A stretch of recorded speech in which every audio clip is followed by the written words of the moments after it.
12 years. That's how long the door to apartment 6B stayed shut. No knocks, no voices, just quiet. The rent was always paid on time. The mailbox never overflowed. Lights off, curtains drawn. To most, it was just another locked door in a quiet building. Until one day a smell started creeping through the walls. Subtle at first, musty, unfamiliar. But week by week, it grew sharper, stronger. Neighbors complained. The building manager called it a plumbing issue. But deep down, everyone knew something wasn't right. When authorities finally opened that door, they stepped into a time capsule. What they found inside, it turned a forgotten apartment into the center of a chilling investigation, one that had been waiting, undisturbed, for over a decade.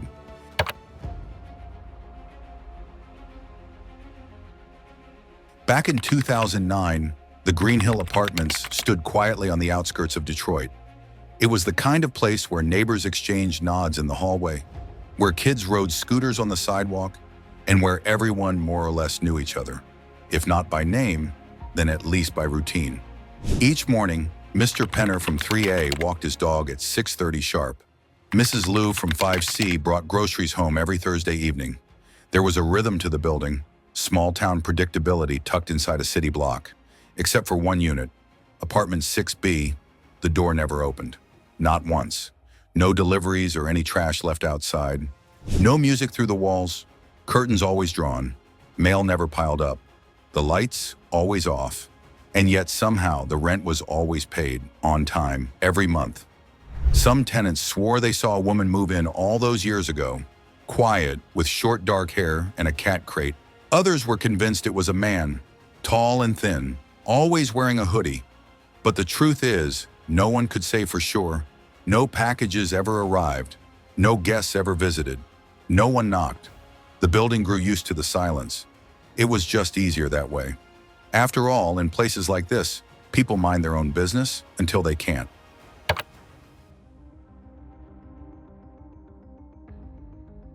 By 2021, the building had seen its share of changes. Some tenants moved out, others moved in. But apartment 6B remained the same. Locked, silent, undisturbed. That's when the smell started. At first it was easy to ignore, just a strange hint in the air. A faint metallic edge that seemed to cling to the carpet in front of 6B. Some described it as sour, others earthy, like rotting wood. But the scent grew, slow and persistent. By late summer, it had begun creeping under neighboring doors. It was a new tenant, Ms. Delgado in 6C, who finally spoke up. She called the building manager after a particularly hot afternoon when the hallway was nearly unbearable. "I thought maybe someone left food out," she later said. "But it wasn't that. It was deeper, like rusted death." Maintenance was called. The building manager, a man named Carl Weaver, knocked on the door of 6B several times. No answer. He checked the mail slot, empty. He tried the master key. It didn't work. The lock had been changed. That was the first real red flag. Someone didn't just want the door closed, they wanted it sealed. Weaver didn't wait long before calling the police.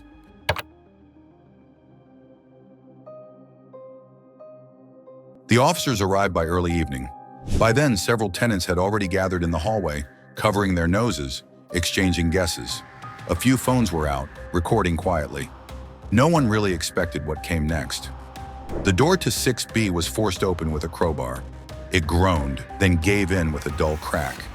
A wave of heat spilled into the hallway, thick and stale, like air trapped for years. Inside, it looked like time had stopped. Furniture was in place. Shoes were lined neatly by the door. A calendar hung on the kitchen wall, March 2009. The fridge hummed softly, though the power had long since shut off. Inside were grocery items, expired over a decade ago. Mail sat in a neat pile on the counter. Dust blanketed everything like snowfall. It was as if whoever lived there had simply vanished or never left. In the bedroom, the smell was strongest. Officers moved cautiously, shining lights into the corners. And then, on the bed, they found the source. There, curled in a fetal position, lay a body, shrunken and mummified with age. The skin had pulled tight over the bones. The figure faced the wall motionless. No blood or signs of trauma, no forced entry, just stillness. The silence of apartment 6B had finally spoken. But the mystery was far from over. Who was this person? And why did no one notice they were gone? The answers, as investigators soon found, were hidden not in the room, but in the bank records that kept the rent coming.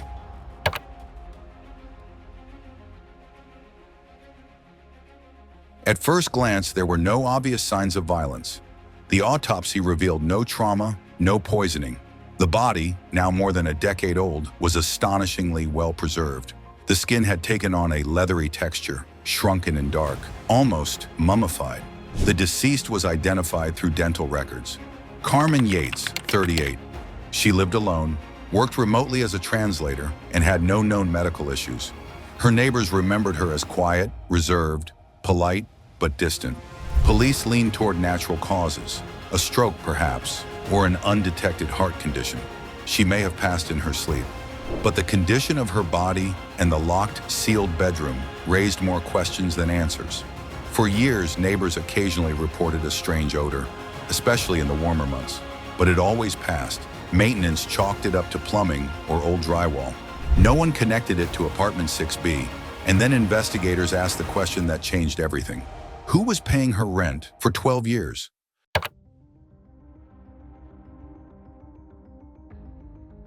Carmen's bank account showed a steady pattern. Rent, utilities, subscription services, all paid on time. But this wasn't exactly automation. Investigators discovered manual logins beginning just 2 months after her estimated death and continuing for over a decade.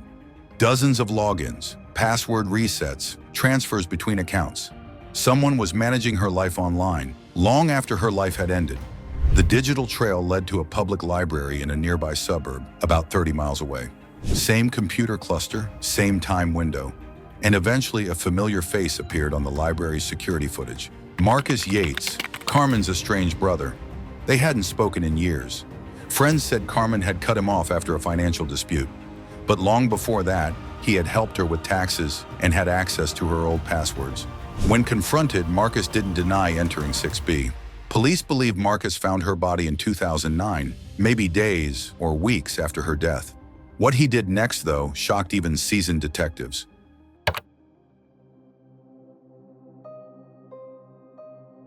Marcus admitted he discovered her body, but instead of reporting it, he panicked.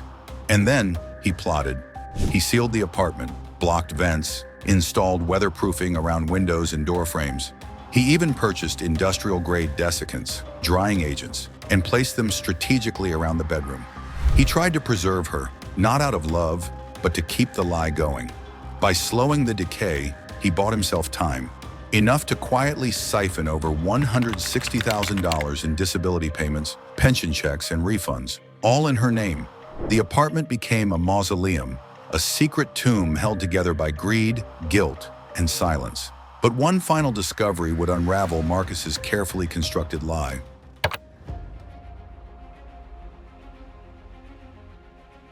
Marcus Yates was arrested and charged with multiple crimes: identity theft, fraud, and the desecration of human remains.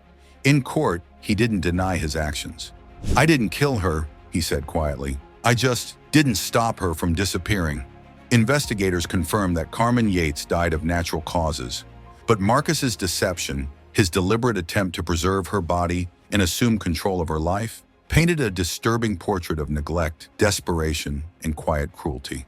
After 12 long years, Carmen's remains were laid to rest in a small, quiet cemetery just outside the city. Her former co-workers, a few distant cousins, and some of her old neighbors attended. Most of them had no idea she was ever missing. The apartment complex moved on, but not without a trace. The door to 6B was replaced, the hallway repainted. The unit was eventually rented to someone new, but the silence surrounding that door left a mark. For years, no one knocked or asked, and no one saw what was quietly decaying on the other side. And yet, the building still stands. Just another line of brick and concrete on a quiet Detroit street. But behind its walls, people still whisper about what happened in apartment 6B. Sometimes a closed door is just a closed door, and sometimes it's a coffin. Carmen Yates was forgotten by a world that kept moving until the scent of truth finally broke free. Apartment 6B stood still for 12 years. Now it speaks volumes. Have you ever lived near a place that felt wrong? Share your story below, And don't forget to subscribe for more haunting mysteries from behind closed doors. Until next time, this is Mind Unfolded.